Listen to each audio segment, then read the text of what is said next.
Ceux qui font Monaco sont au micro. Je suis Geneviève Berthy et bienvenue dans le podcast de Monaco Info.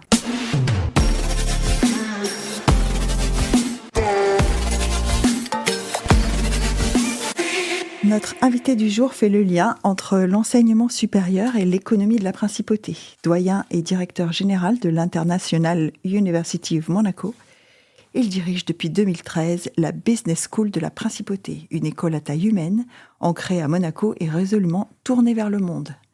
Bonjour Jean-Philippe Muller. Bonjour. Je disais une école ancrée à Monaco, alors au bout de 40 ans, puisque cette école, je ne sais pas si on peut appeler ça une école en fait, est installée à Monaco depuis 40 ans. Est-ce que pour vous c'est une école monégasque ? C'est une école monégasque, c'est une école internationale aussi. C'est important de le dire, juste avant ses 40 ans, elle s'est installée en 1986. Oui, on n'est pas tout à fait, mais on y sera bientôt. Alors, au début, quand elle s'est installée à Monaco, c'était l'idée d'une école américaine à Monaco. D'ailleurs, elle s'appelait University of Southern Europe.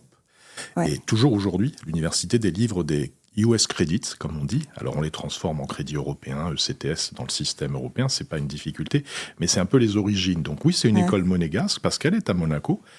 Elle est très internationale par le projet initial, et puis elle est très internationale parce qu'elle a des étudiants du monde entier, avec une particularité, il n'y a pas de nationalité dominante, ce qui est assez rare pour une école. Ouais, c'est vrai. C'est donc véritablement une école qui trouve ses racines à Monaco, mais qui se projette véritablement à travers le monde. Vous disiez, il y a une foule de nationalités. Est-ce que c'est facile quand une université, parce que le monde des universités est quand même pluriel, archi-pluriel, est-ce que c'est facile ou est-ce que c'est évident quand une université de trouver des moyens d'attirer des jeunes talents, puisque le vivier à Monaco ou dans la région de Monaco peut faire peut-être fonctionner l'école, mais est-ce que ça suffit ? Évidemment, quand on doit recruter des étudiants dans le monde entier, il faut avoir quelques atouts. Ah oui. Je pense que le premier, c'est Monaco. Je pense qu'on vend une école, bien sûr, on propose une école, mais on propose aussi une expérience dans la principauté, et puis de côtoyer des expertises et des sujets qui ont une renommée mondiale à travers Monaco. Nos expertises, le luxe, la finance, etc. Ensuite, ça reste pas suffisant, parce que quand on veut parler à des étudiants dans 70 pays, dont les États-Unis, l'Europe, où il y a des très belles écoles, qui sont de très très bons niveaux, il faut aussi proposer de la qualité. Donc au-delà d'être spécifique, il faut aussi être comme les autres, avoir des grandes reconnaissances, des grandes accréditations, des rankings dans les grands journaux internationaux, etc. Donc, à la fois s'aligner sur des standards de qualité, ça c'est la convergence en fait, et puis être différent, et ça c'est Monaco. Ah, vous disiez, on s'ancre dans Monaco, on propose Monaco comme expérience. C'est pas innocent d'ailleurs, puisque l'espace de l'université, j'appelle ça un espace, c'est un bâtiment avec tout ce qu'il doit comporter comme installation pour des étudiants, mais cet espace est installé au cœur de la cité. Est-ce que ça compte de pouvoir vivre au cœur de Monaco quand on est étudiant ? J'ai pas, dans ma tête, j'ai pas trop d'image de ce que ça peut représenter. Non, mais vous avez raison. Une école, de toute façon, dans sa définition, c'est forcément quelque part la relation entre des apprentissages, des expériences pédagogiques et un territoire. Ouais. C'est assez rare, des établissements d'enseignement supérieur qui ne seraient pas ça. Il y en a quelques-uns qui sont complètement offshore parce que leur prestige mondial, etc. Mais en général, une école, ça trouve de la force et de la richesse. Même Oxford est au cœur d'une cité. Tout à fait. Et cette relation crée des spécificités. Et je pense qu'à Monaco, c'est encore plus qu'ailleurs. Parce que ce contexte pour une école est très particulier. Il n'y a pas beaucoup d'écoles dans le monde qui vivent au milieu d'un pays de 2 km² qui se trouve au centre. Ça offre beaucoup de perspectives, beaucoup d'interactions possibles, beaucoup de relations, d'opportunités pour les étudiants de rencontrer, de vivre. Je donne un exemple. Le Monaco Yacht Show s'est terminé il n'y a pas très longtemps. Nos étudiants qui commencent le master en luxe, 2 semaines après leur rentrée à l'école, ils passent une journée à visiter le Monaco Yacht Show. Et c'est un exemple, je pourrais en citer des dizaines et des dizaines. Donc je pense que cette expérience liée au territoire fait partie vraiment de la proposition. Et l'Université internationale de Monaco, si elle n'était pas au centre de Monaco, c'est plus du tout la même école en fait. Voilà, c'est son marqueur. C'est son marqueur premier. Et alors, les étudiants ont beaucoup d'opportunités. Je viens de vous parler du Monaco Yacht Show, mais il y en a beaucoup d'autres. Ils participent à l'organisation du Grand Prix. Ils vont participer à tout un tas de sujets, d'expériences avec les banques de la Principauté. Il y a énormément d'occasions. Il y a beaucoup d'opportunités aussi de stages. Il y a à peu près 500 stages par an. L'université demande à ses étudiants des différents programmes de faire des stages, c'est normal. Ça représente à peu près 500 stages. La moitié de ces stages ont lieu à Monaco. Donc ça veut dire que c'est des occasions d'apprendre. Ça veut dire aussi qu'il y a un savoir-faire monégasque. Il y a une expertise monégasque dans différents domaines qui se transmet. Et des jeunes viennent de partout pour apprendre, pour avoir cette expérience d'apprentissage à Monaco. Oui, parce que pour l'instant, on a parlé des étudiants. Hein, vous me parlez de recruter des étudiants. Comment on recrute les enseignants, ou en tout cas ceux qui décident de consacrer un cursus ou de consacrer leur temps à un cursus à Monaco? C'est un peu la même image, c'est très international. C'est-à-dire qu'on fait attention à ça d'ailleurs, avoir un corps professoral, et pas seulement les professeurs, d'ailleurs les collaborateurs non professeurs, qui soient aussi à l'image de ce multiculturalisme, qui viennent un peu du monde entier. On a des professeurs qui viennent de beaucoup de pays, parce qu'il faut à la fois avoir cette diversité, elle est enrichissante. Il faut aussi avoir des professeurs qui comprennent cette dimension internationale. Être devant une classe où vous avez 30 élèves et 25 nationalités, c'est pas la même pédagogie, c'est pas la même interaction que d'être devant une classe de 30 étudiants français ou de 30 étudiants américains. Il faut déjà avoir cette capacité à gérer les différences, parce qu'il y a des différences. Donc j'imagine que les cours sont dans une langue universelle. En anglais, bien sûr. Ouais, en anglais. Parce que ça commence par là, hein, quand vous dites la cohérence des différentes nationalités, ça commence par la langue. Bien sûr. Est-ce que vous constatez des niveaux différents entre les nationalités? Je ne parle pas de niveau d'élèves, mais parce qu'un enseignement, j'imagine, au Mexique, un enseignement secondaire au Mexique est peut-être pas exactement aligné sur un enseignement secondaire je sais pas moi, en Angleterre, par exemple. Vous avez raison, ça nous contraint d'ailleurs, et puis ça nous oblige à faire un choix. Les élites, dans les différents pays, au niveau du bac, sont pas formées de la même façon dans tous les pays du monde. C'est pour ça qu'on a une pratique de sélection qui dit, pour rentrer dans le bachelor de l'école, au minimum, il faut un bac ou équivalent. On ne cherche pas tellement à regarder l'intérieur et les niveaux, parce que c'est pas comparable. Il n'y a pas un concours. Les dossiers, est-ce que ça compte les dossiers oui, quand même? Bien sûr, on les regarde après. Mais il faut d'abord laisser la chance à chacun de montrer ce qu'il vaut par rapport à l'endroit d'où il vient. Et c'est important. On ferait un concours, par exemple, ça n'aurait pas de sens. Vous avez des étudiants qui viennent de certains pays qui sont beaucoup plus forts en sciences que dans d'autres pays, parce que c'est comme ça qu'ils sont formés. Vous avez des étudiants sur lesquels les fondamentaux, je dirais un peu académiques, ne sont pas les points forts, par contre, qui sont excellents en développement personnel, parce que c'est le système éducatif de leur pays. Je pense à l'Europe du Nord en particulier, aux États-Unis. Voilà. On va avoir des différences de niveau importantes. Nous, après, on remet tout le monde dans le même bain. Et ce qui nous importe plus, c'est de tirer parti de ces différences plutôt que de chercher à homogénéiser un niveau. C'est pas notre projet. Et donc, on veut surtout des jeunes qui soient capables, qui ont envie d'entreprendre, qui sont attirés par Monaco, qui ont une culture et une capacité à vivre dans l'international, parce que ça, c'est une clé pour nous, qui sont capables de s'enrichir de ces différences. On a vraiment des jeunes du monde entier, et même des nationalités qui cohabitent, dont on pourrait se dire, avec la géopolitique mondiale, c'est pas forcément simple, mais ça marche. Parce que c'est des jeunes qui ont cette capacité-là, et à entreprendre, et à se projeter dans un univers international. C'est déjà un marqueur, hein, quand on a 18-19 ans, parce que c'est à peu près l'âge auquel ils vous rejoignent, ou un peu plus tard. Pour les plus jeunes, oui, ceux qui rentrent en master ou en MBA, c'est un peu plus vieux. Ceux qui sont en bachelor, c'est 19, 17, 18, 19. Ouais. Voilà. C'est un marqueur important pour un bachelor de 18 ans, de dire à ses parents, moi, mon projet, c'est d'aller dans une école à l'autre bout du monde, ou pas forcément à l'autre bout du monde, mais à l'autre bout de l'Europe, et de travailler, ou d'apprendre dans un environnement qui n'est pas, alors j'allais dire spécialisé, c'est pas ce que je veux dire, mais vous venez de parler de cette homogénéité que vous voulez pas reconstituer, donc c'est un marqueur quand même de dire, moi je veux faire partir de cette aventure ou pas. Oui, ils ont une caractéristique commune, à peu près tous, nos jeunes, c'est qu'ils ont quitté leur pays, ils ont quitté leur famille, et ils vivent dans un contexte où ils sont obligés de dépasser leur propre dimension culturelle. C'est-à-dire qu'on ne les remet pas dans un bain qui ressemble à celui d'où ils viennent. Et donc ça fait faire un pas, ça fait faire un chemin. C'est ça. Parce que, je vous parlais juste avant qu'on commence, puisque moi j'ai été maman d'un étudiant aussi. Et je lui disais un jour qu'on n'apprend pas seulement la matière à l'école. on apprend aussi plein d'autres choses. Est-ce que Monaco, est-ce que la situation de l'IUM aujourd'hui permet à ses étudiants d'apprendre ces autres choses? Oui, mais je pense que ça, c'est un fait important pour toutes les écoles, en tout cas d'enseignement supérieur. Ouais. Aujourd'hui, on a un rôle important à jouer plus qu'avant. Alors, on continue à apprendre de la technique, parce que c'est quand même des jeunes qui doivent être capables d'une certaine expertise à la sortie de l'école. Mais ils doivent être surtout capables de rejoindre des engagements collectifs. Ouais. Aujourd'hui, il y a un passage qui sociétaux ouais. et collectif dans l'entreprise.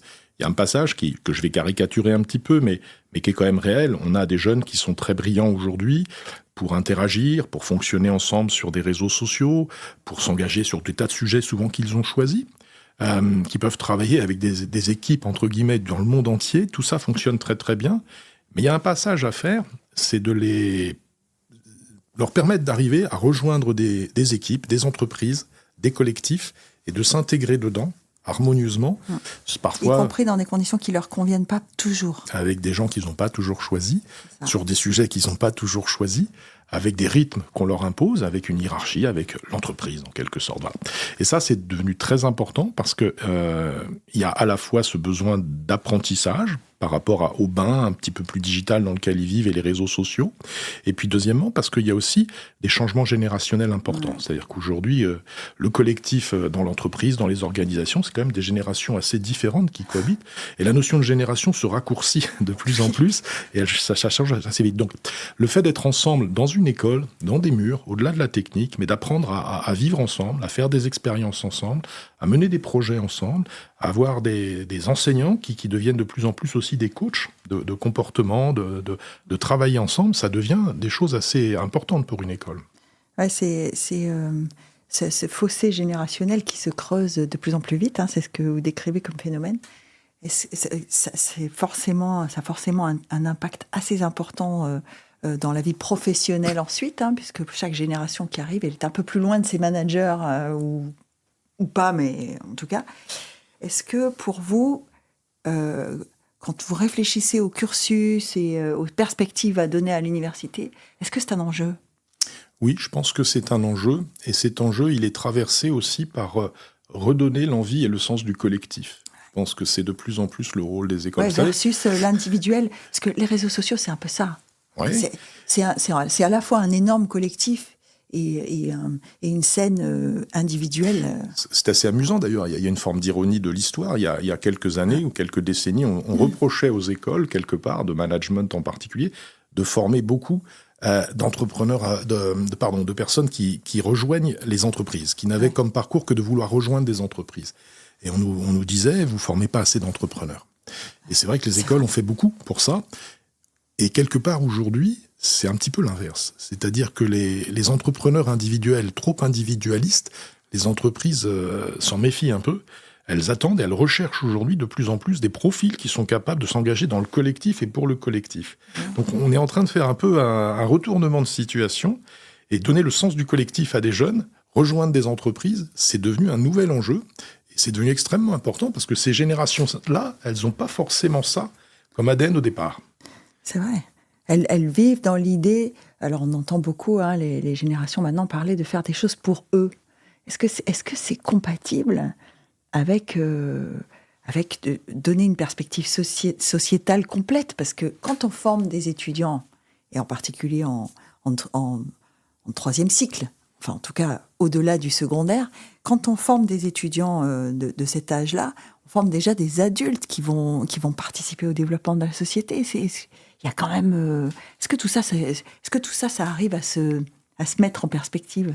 Il faut relier des énergies qui sont pas forcément convergentes au premier abord, mais ces générations qu'on voit aujourd'hui arriver en formation dans l'enseignement supérieur, ils ont une caractéristique, ils sont pleins d'énergie, ils sont pleins d'engagement, ils sont très créatifs, ils ont beaucoup envie d'entreprendre, ils veulent donner du sens à leur vie. Ils veulent aussi s'améliorer, se développer elles-mêmes. Il y a toujours un projet personnel qui est là. Et donc ça, je pense, c'est beaucoup de choses très positives.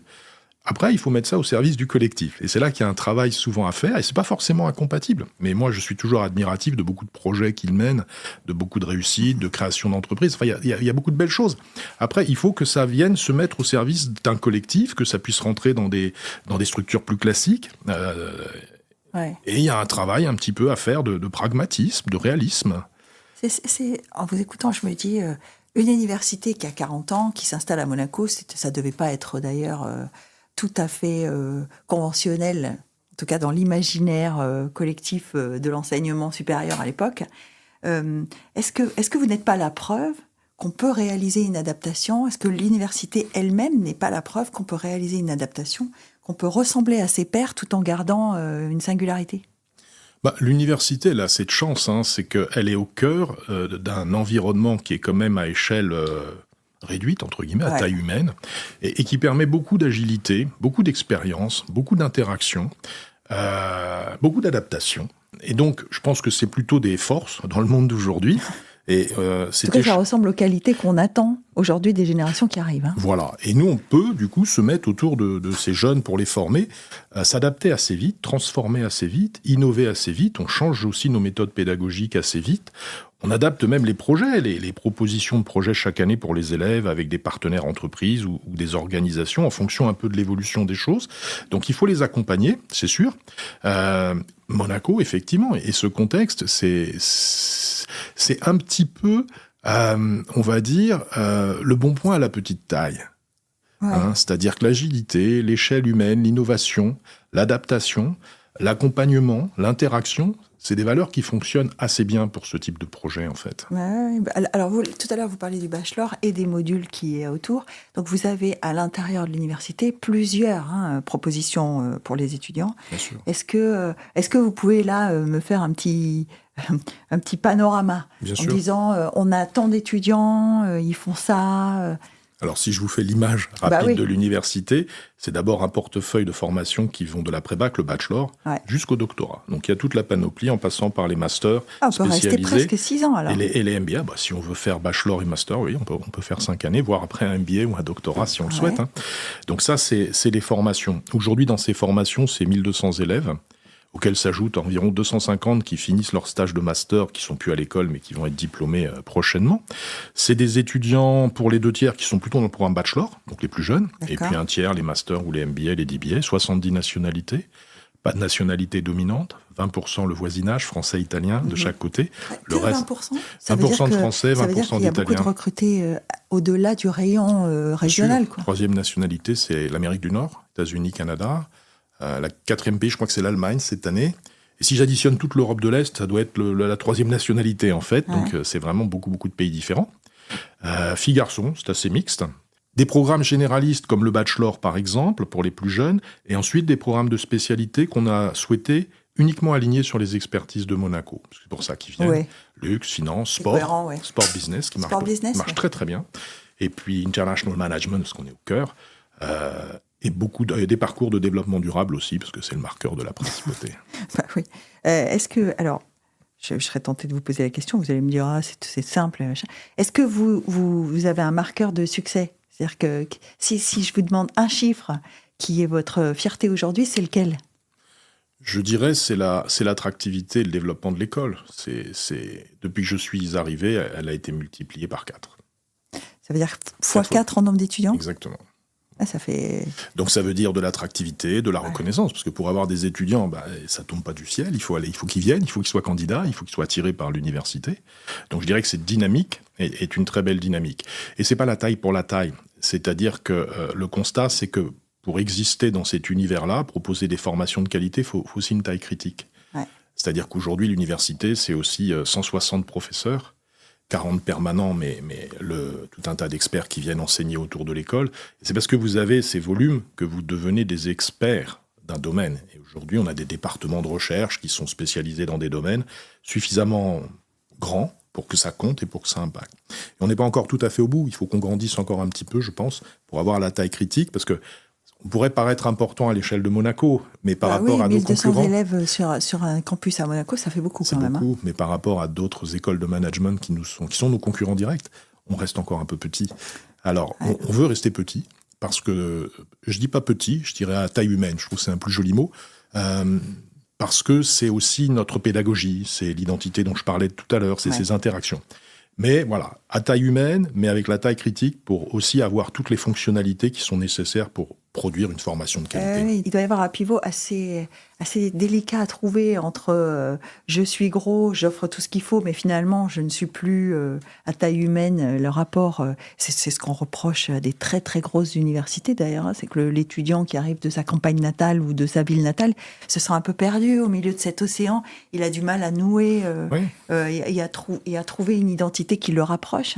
Et donc, ça doit être compliqué, ou en tout cas délicat, de trouver ce pivot entre je suis gros et distant, je suis petit, et donc petit... Et j'existe pas. J'existe pas, voilà. Ou je peux pas proposer tout ce que je veux proposer. Quand on pose la question directement aux étudiants, et on le fait, parce que cette taille humaine, moi, me permet de discuter souvent avec eux, de les rencontrer quasiment tous dans des petits déjeuners ou des petits cafés. C'est du CRM à l'université. Voilà. Et je leur demande pourquoi. J'aime bien faire ce jeu. Dites-moi pourquoi vous êtes venus, qu'est-ce qui vous marque? Il y a 3 mots qui reviennent toujours, c'est les mêmes. À Monaco. Oui. On est venu pour venir à Monaco. Le côté international et multiculturel, parce qu'ils en sont parfaitement conscients. Ils sont les premiers surpris quand ils arrivent à voir toutes ces nationalités et se mélanger comme ça. Et puis le troisième, c'est, ils disent souvent en anglais family atmosphere, c'est ambiance familiale, en fait, l'échelle humaine. Parce qu'ils apprécient. Il n'y a pas d'amphithéâtre à l'université. Ça n'existe pas dans notre concept. Les groupes, c'est 50 élèves en général, maximum. Et donc, ça reste tout petit. Quand ça reste dans une salle, quoi. Oui, voilà, c'est pas un amphi de 400, ça arrive dans d'autres endroits, voilà. Et c'est ce qu'ils nous moi disent. J'ai connu ça. Premier jour sur le campus, j'arrive, 480. Donc, je sortais du lycée Albert Ier, je peux vous dire, culturellement, en tout cas, ça fait un choc. Et ça a des conséquences. C'est pas juste parce que ça permet de faire pratiquement dans tous les cours des projets de groupe. Ça permet de travailler le développement personnel avec les étudiants de manière efficace, leur apprendre à se comporter, à communiquer, etc. Ouais. Ça permet de les accompagner de manière assez individualisée sur la construction de leur projet professionnel. Enfin, ça permet beaucoup de choses, en fait. C'est pas simplement un chiffre. C'est aussi une conséquence pédagogique. Et notre pédagogie, elle est construite comme ça. C'est-à-dire qu'aujourd'hui, on n'a pas un système, si on me donnait 10 000 étudiants, je ne saurais pas les gérer, en fait. C'est pas du tout notre savoir-faire. Et c'est pas du tout le modèle pédagogique. Il s'est construit, il a des qualités, il est différent parce qu'il est basé sur ça. Et on veut le maintenir. C'est très important pour nous. D'ailleurs, c'est notre enjeu. C'est de se dire, malgré cette taille qui augmente un petit peu, on la limitera, mais qui augmente quand même, on souhaite, et c'est dans nos stratégies, garder ce marqueur-là, garder cette particularité-là. Parce que c'est Monaco. Est-ce que ça les fait rester? Parce que quand je vous écoute, je me dis, alors ils viennent de 70 nationalités, ça fait quand même beaucoup de variétés d'origine, hein. Ils viennent, ils convergent vers Monaco, ils y étudient. Est-ce qu'ils y restent? Alors, ils y restent de 2 façons. La première, c'est que parfois, après un premier programme, ils en font un deuxième. Ouais. On a, dans les étudiants du programme bachelor qui poursuivent leurs études, c'est pas le cas de tous, parce qu'il y a des cultures internationales où après un bachelor, on va travailler. Mais pour ceux qui poursuivent leurs études, plus de la moitié restent chez nous pour faire un master. Ça, c'est la première chose.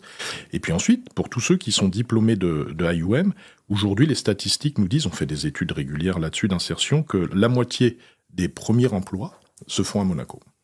Ah, quand même, la moitié. La moitié. Aujourd'hui, c'est à peu près 800 anciens qui travaillent à Monaco, après qui restent. Et c'est pas étonnant, puisque la moitié des stages... Il y a des alumni, alors? Beaucoup. Il y a aujourd'hui, il y aura, après le 6 décembre, puisqu'il y a la cérémonie des diplômes qui arrive, on devrait diplômer 440 élèves, je crois, le 6 décembre. On aura 4700 anciens. Mais vous voyez, vu les chiffres, ça veut dire que sur ces 4700 anciens, il y a 800 qui travaillent à Monaco. C'est beaucoup. Ça fait beaucoup, oui, au prorata, ça fait beaucoup. Ça fait beaucoup. Et comme dans les 6 prochaines années, on aura à peu près doublé le nombre d'anciens, puisqu'on va avoir autant d'anciens diplômés dans les 6 prochaines années que dans les 40 ans qu'on précédait, la première cérémonie des diplômes, c'était 30 élèves. Le 6 décembre sera 440. Le chemin de l'université, il est là. Et donc, effectivement, il y a une intégration dans l'économie monégasque, dans le système de Monaco. Et je pense que, de ce fait, tous ces jeunes contribuent aussi au dynamisme. Tous ces talents qui viennent du monde entier, finalement, ils viennent s'installer dans les entreprises pour y faire des stages, pour y travailler, pour créer des entreprises aussi à Monaco. Donc ça devient aussi une sorte de flux dynamique positif qui contribue au développement des compétences et de l'activité à Monaco, je crois. Alors, je serais tentée de vous dire, ça peut participer à l'attractivité de Monaco, hein, d'avoir aussi un cursus universitaire à proposer. Une statistique, parce qu'on n'a pas d'informations plus que ça détaillées sur nos élèves, et puis on respecte aussi la privacy, mais 145 de nos élèves ont comme adresse, au moment où ils s'inscrivent, à l'université Monaco. Donc ça veut dire que c'est aussi une solution de formation pour des familles qui sont résidentes à Monaco et qui peuvent avoir un besoin de faire des études à leurs enfants, pas trop loin de chez eux. en tout cas, qui peuvent même venir s'installer ici avec cette idée-là. Donc ça fait partie de la proposition. J'ai participé il n'y a pas très longtemps à une table ronde sur les spécificités et l'excellence du système d'enseignement monégasque. C'est vrai que quand on regarde la proposition de la petite enfance, en passant par les collèges, les lycées et l'enseignement supérieur, et la diversité des possibilités, plutôt françaises, plutôt internationales, qui sont proposées à Monaco, IOM participe au dispositif, et fait partie de cette attractivité d'un système de formation qui permet aussi à des gens du monde entier d'y mettre leurs enfants dans des établissements en venant vivre ici.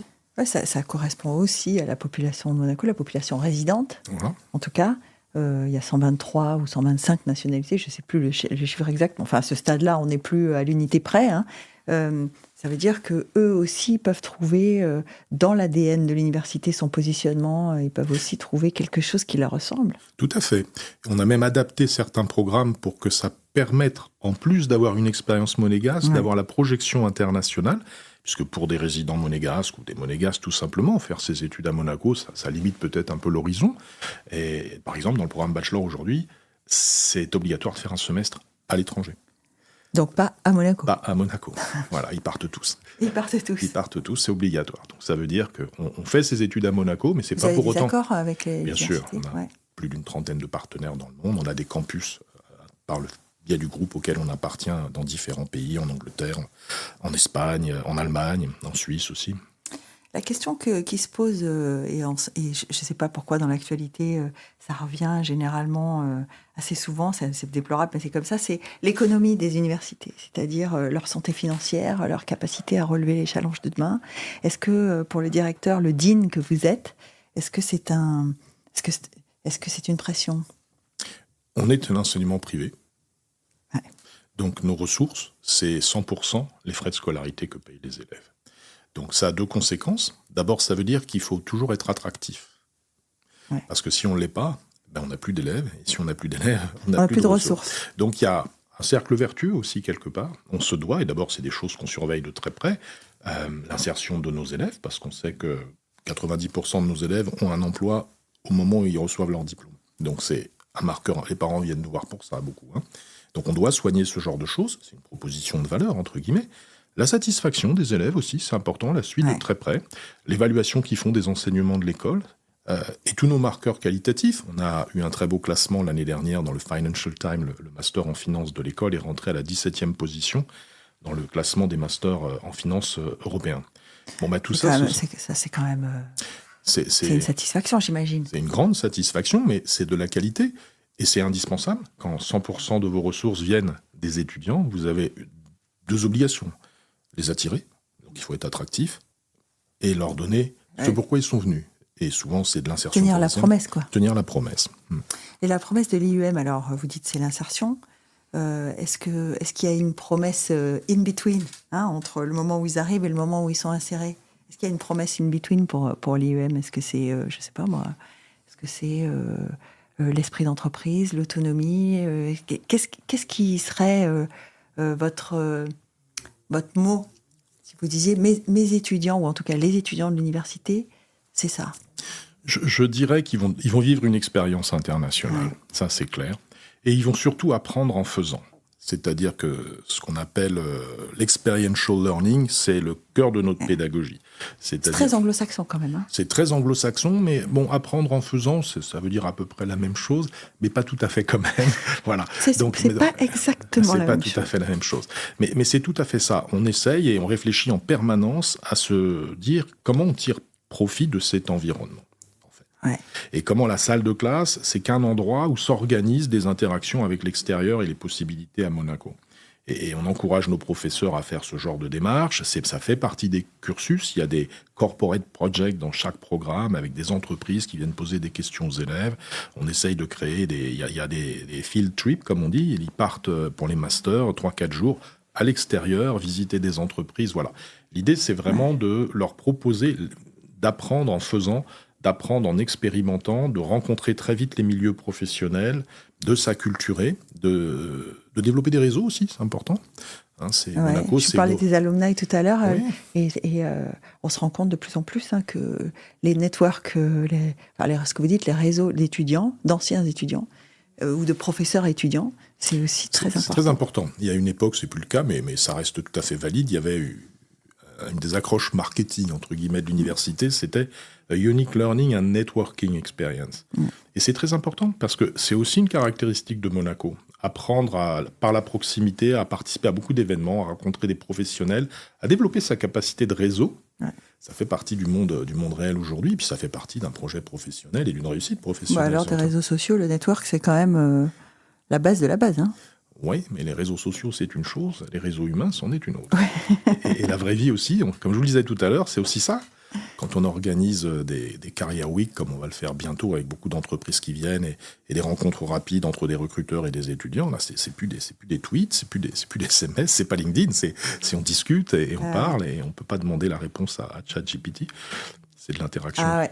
Est-ce que ça, vous venez d'évoquer un point, je pense, qui perturbe. D'ailleurs, on a vu la direction de l'éducation nationale, la jeunesse et les sports à Monaco qui a choisi de faire le no phone dans les établissements, alors plus jeunes évidemment, hein, en disant vous mettez votre téléphone dans un étui, vous pouvez plus le toucher dans la journée, etc. Est-ce que il y a eu une évolution avec l'omniprésence de cet objet qu'on a tous dans la main du matin au soir, collé à l'oreille avec des écouteurs, etc. Est-ce qu'il y a eu quelque chose qui a changé dans l'enseignement avec ça ? Bien sûr. C'est probablement une des évolutions technologiques qui présente la plus grosse rupture qui n'est jamais arrivée dans le domaine de l'enseignement supérieur en particulier. Ça joue sur tous les points. Ça joue sur les apprentissages, parce que les élèves y ont accès et posent plein de questions. Ils peuvent poser la question au professeur et 2 secondes après au LLM qu'ils utilisent. Ça joue sur l'enseignement, parce que les enseignants l'utilisent eux-mêmes. Oui. Pour préparer leurs cours, pour préparer tout un tas de choses. Ça joue sur l'évaluation, parce qu'aujourd'hui, quand vous donnez un devoir à la maison à un élève, il faut quand même se poser la question comment il va le faire, qui compose. Est-ce qu'on note ChatGPT ou est-ce qu'on note l'élève? Ça joue sur la recherche, parce qu'on parle aussi de l'enseignement supérieur, parce que collecter des données, écrire des articles, faire de la recherche, c'est aussi challengé par ces méthodologies-là. Donc, ça joue sur les compétences attendues par les entreprises, c'est-à-dire en fait les gens qui attendent nos élèves. Parce qu'ils attendent qu'ils aient aussi des capacités avec l'intelligence artificielle. Ça joue sur les métiers de demain. Donc j'ai envie de dire, pour l'enseignement supérieur, c'est une révolution qui est au cœur de tout le système. Ça touche tous les points clés. Donc évidemment, on est attentif. Alors, pour ce qui est des élèves, d'abord, on rencontre beaucoup les entreprises et on leur pose la question. On a un club grand DRH, comme on dit, à IOM. On les rencontre tous les ans et on leur demande, voilà, qu'est-ce qui se passe et qu'est-ce que vous attendez des jeunes? Et ils nous disent beaucoup de choses.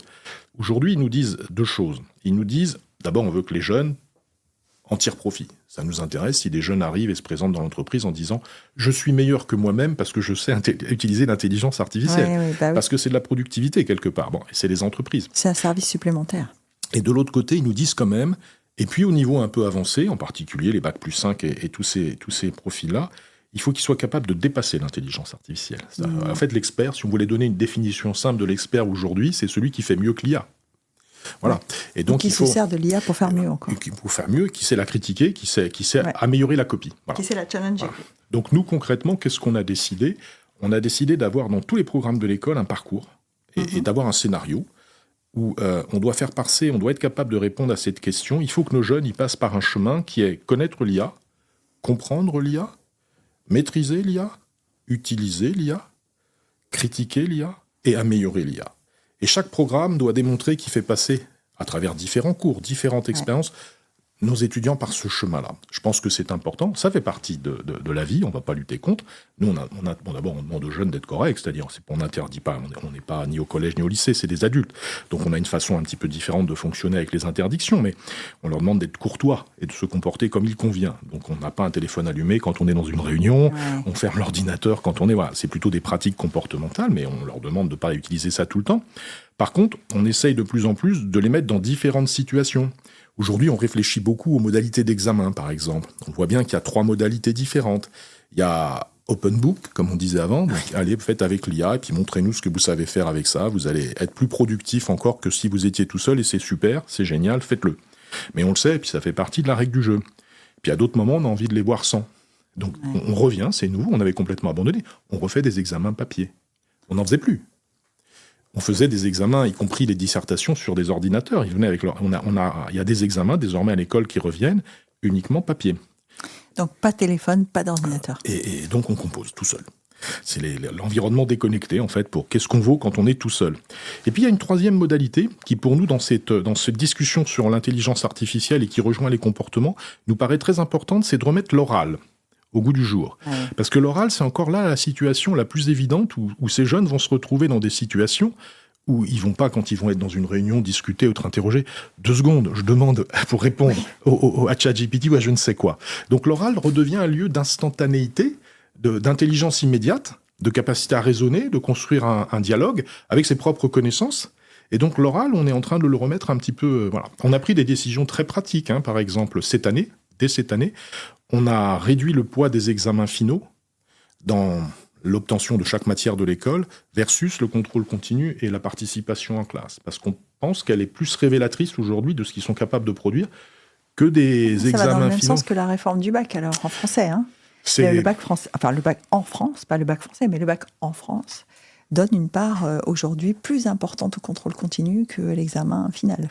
Alors, je ne sais pas si c'est tout à fait comparable, mais en tout cas, chez nous, c'est la même démarche, mais c'est se dire...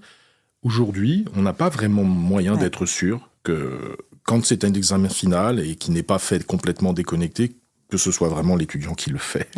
Voilà. Donc on essaye de faire attention à ça. Et le travail à la maison prend un sens complètement différent. Donc on a, nous, basculé la notion de travail à la maison. Un autre concept, l'enseignement asynchrone. C'est-à-dire que justement, on veut mettre l'intelligence artificielle là, et ça doit être un lieu où chaque étudiant progresse comme il le souhaite, adapte ses connaissances, avance par lui-même. Mais donner un devoir à la maison aujourd'hui, ça n'a pas beaucoup d'intérêt. Dès lors, comment on garde les étudiants concentrés ? Parce que donner un travail à la maison au départ, c'était aussi pour s'assurer. Alors, mon prof de golf me disait il n'y a pas longtemps, il me disait si tu joues pas entre 2 cours, c'est quand même dommage, quoi. Donc j'imagine que c'est un peu la même démarche. C'est donner du travail à la maison, c'est garder, maintenir quelque chose de dynamique entre 2 cours. Comment on fait alors ? C'est pas simple, mais il y a 2 dimensions assez importantes. On individualise de plus en plus ce travail hors de la salle de classe. Chacun doit pouvoir faire un peu ce qu'il a besoin de faire, là où il a besoin de s'améliorer, etc. Donc on a créé à peu près 10 à 15%, 20% même de chaque contenu de chaque cours qui se fait plus en salle de classe, mais qui se fait un peu comme ça par spécialisation. Les professeurs mettent des opportunités d'approfondissement, etc. Chacun un peu le faisant à sa façon. Ça, c'est la première chose. La deuxième chose, c'est plus général. Pour que les étudiants ils s'engagent, il faut leur montrer que tout ça s'inscrit dans un projet, que ce projet, c'est le leur. Et donc, nous, on met un poids très, très important dans le développement de leur propre projet. Quand les étudiants, ils ont conscience qu'ils travaillent, qu'ils construisent leur projet, les choses deviennent assez différentes, je crois. Mais comme c'est quand même des adultes, ils sont engagés, ils savent très bien qu'il y a un but à la fin de l'école. Donc tout ce travail commence le premier jour. La première semaine où ils arrivent à l'école, ils commencent à rencontrer nos équipes de développement carrière qui les font réfléchir sur le développement de leurs compétences. Parce que ça devient ça, un jeune, quand il sort d'un bachelor en 3 ans, il faut qu'il ait un portefeuille de compétences, qu'il ait développé. Ça ne se développe pas en un jour, c'est des expériences successives. Et donc, en les faisant travailler sur le développement de ce portefeuille de compétences, chaque fois qu'ils font quelque chose, ils ont l'opportunité de réfléchir comment ça va cocher peut-être une case de ce qui va être nécessaire pour développer leur projet. Donc, je pense qu'il faut remettre ça dans une dynamique, jouer un peu sur cette volonté de donner du sens qui est très importante pour eux, remettre ça dans un projet qui a du sens pour eux. Globalement, quand je vous écoute, Jean-Philippe Mullard, je me rends compte que non seulement l'enseignement a changé, les générations ont changé, mais la société a changé, ce qui fait que la place de l'étude, avec un grand E, de la formation étudiante, a aussi changé. Est-ce que ça reste quand même, est-ce que l'université et le diplôme universitaire restent quand même une référence ? Il y a une immense question qui se pose aujourd'hui, et vous l'avez sûrement croisée. On dit que les meilleurs moteurs d'intelligence artificielle sont capables de faire aussi bien que des juniors. Alors, quelle est la place de jeunes qui sortent de l'université si les moteurs d'intelligence artificielle savent faire aussi bien que les juniors dans les entreprises ? Donc, le rôle de l'enseignement, le rôle d'une business school en particulier, c'est de faire que ces jeunes y trouvent leur place. Et il faut leur trouver une place, parce que s'il n'y a plus de juniors, il n'y aura plus d'expérimentés derrière. Donc, il y a quand même tout un système. Il faut bien commencer un jour. Voilà, il faut bien commencer un jour. Donc, il faut véritablement qu'on prépare toute cette jeunesse à rentrer dans un monde qui est un peu particulier, qui a un peu changé du point de vue dans l'entreprise, où je dirais L'inexpérience, la seule expertise technique, ça suffit pas aujourd'hui pour être quelque part et y rester. Il faut proposer, quand on arrive dans un collectif, beaucoup de qualités humaines. Ouais. Je pense que les qualités humaines vont redépasser probablement dans les années à venir les qualités techniques. Alors il faudra en avoir, il faudra être capable d'aller plus loin que l'intelligence artificielle, je vous le disais tout à l'heure, pour être expert, mais je pense aussi qu'il va falloir montrer qu'on arrive dans un collectif et qu'au-delà de ce qu'on apporte techniquement, on apporte quelque chose qui va au-delà de ça, qui est ces qualités humaines. Le savoir-être. Le savoir-être, qu'on va être un bon élément qui fera partie de cette équipe et de ce projet, et qui soutiendra cette équipe et ce projet dans tous ses projets, dans toute sa stratégie, etc. Et donc, les soft skills, comme on dit, deviennent certainement un élément assez différenciant. J'ai créé, en ce début d'année, et j'ai désigné une personne à l'université en charge du département soft skills. Voilà, on avait déjà, ça existait, sauf que c'était un peu lissé à là. Mais on va l'organiser beaucoup plus, et l'idée, c'est de l'amplifier, parce que c'est ce défi-là. Ouais, c'est ce qu'on appelle le petit truc en plus. Oui, et ça touche chacun dans ce qu'il est, dans ce qu'il va être capable de révéler, dans ce qu'il va être capable de proposer, dans ses qualités humaines, dans son savoir-faire, pour ces collectifs. Ça devient un peu le fil rouge de à mon avis, la réussite et le développement d'une carrière professionnelle pour des jeunes. Ouais, là, en fait, vous êtes en train de m'expliquer ce que spontanément on a tous en tête, c'est-à-dire que l'adaptation que vous demandez à vos étudiants, vous l'appliquez à vous-même constamment. C'est-à-dire que université, un diplôme, un campus, ne peut pas survivre si elle n'anticipe pas un peu les évolutions. Non seulement il faut les anticiper, mais elles sont plus rapides.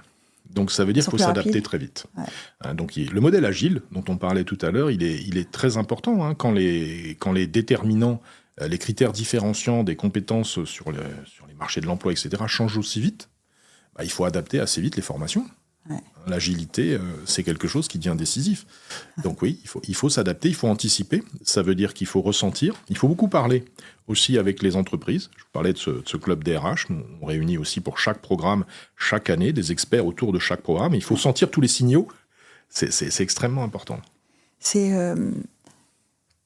pour le dean de l'université, le directeur général, c'est quoi la différence d'ailleurs entre les deux, entre être un dean et être un CEO ? CEO, c'est la dénomination de la direction administrative de l'école, on va dire légale. Celui qui fait fonctionner, oui. J'en suis le directeur général, voilà, donc c'est toutes les dimensions administratives et hiérarchiques. Dean, c'est une fonction en plus académique, donc j'occupe les deux, et c'est celui qui dirige, on va dire, cette entreprise particulière qui est une école et qui a toute une enveloppe académique. Donc, comme moi, je suis moi-même un académique, je suis docteur en sciences, et j'étais professeur. Voilà, Dean a une dimension plus académique. Ça ne sort pas de nulle part, vous êtes un prof.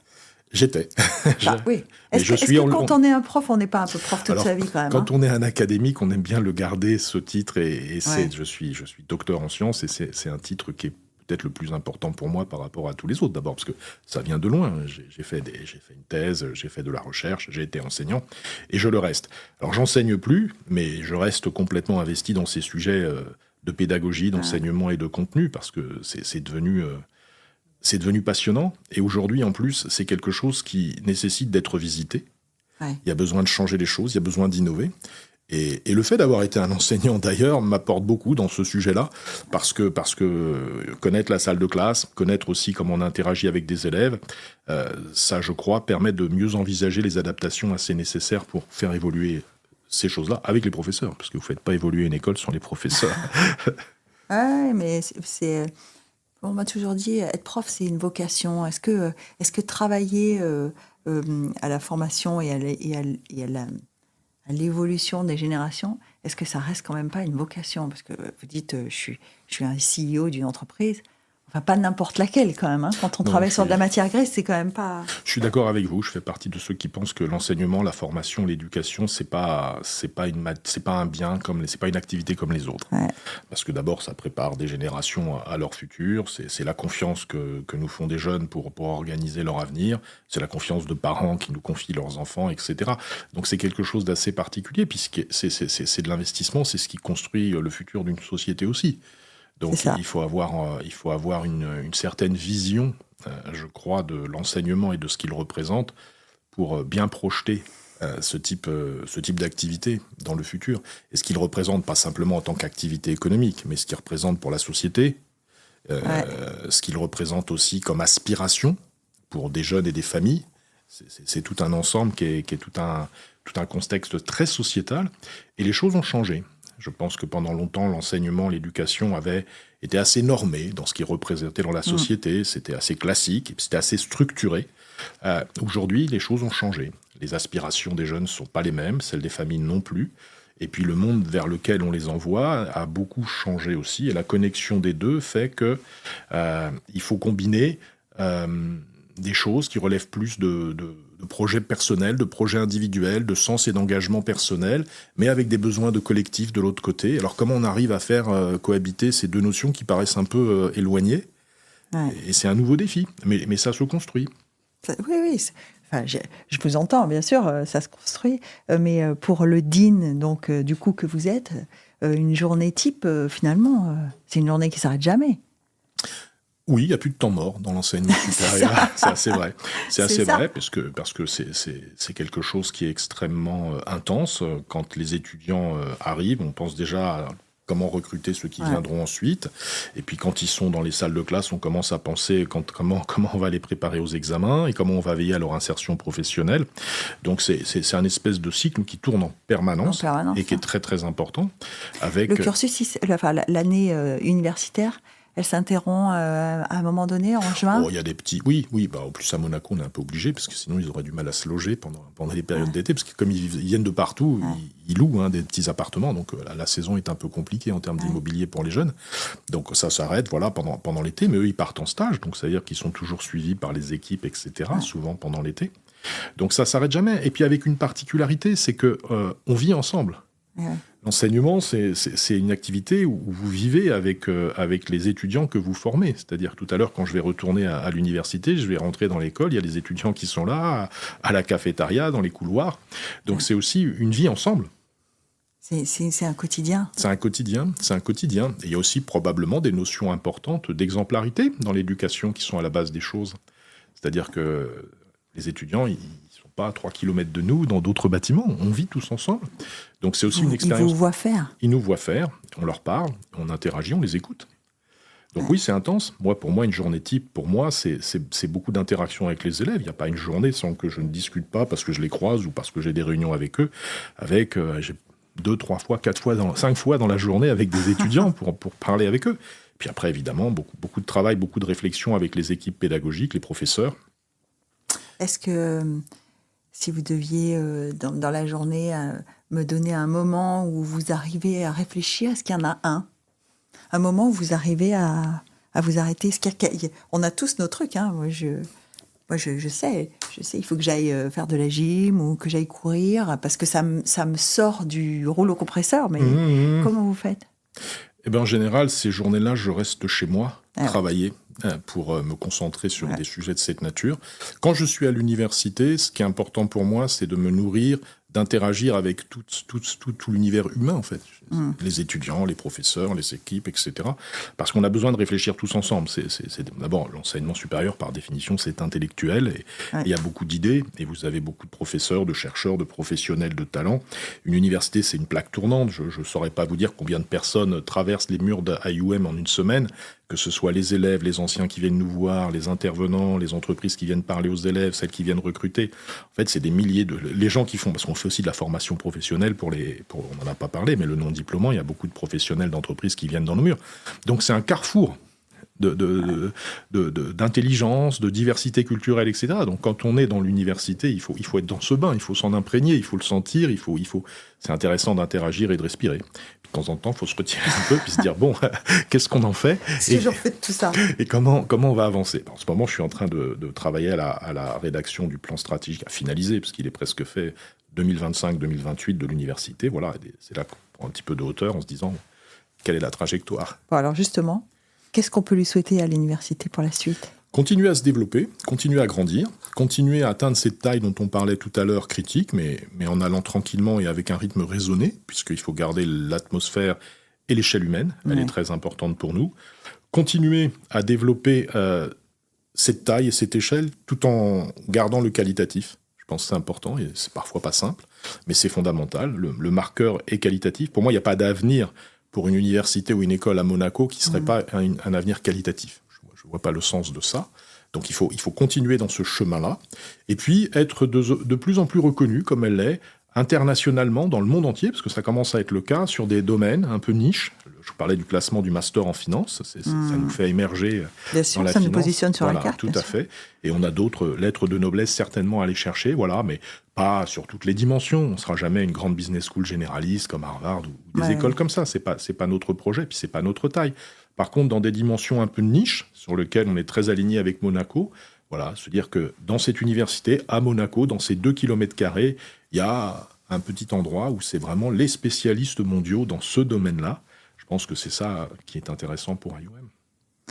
Écoutez, on fera un petit bilan, alors on se reverra, j'espère, après les 40 ans. Quand on soufflera les bougies. Merci en tout cas, Jean-Philippe Muller, d'avoir trouvé un petit moment pour nous, parce qu'on se rend bien compte qu'à l'université, il y a du boulot.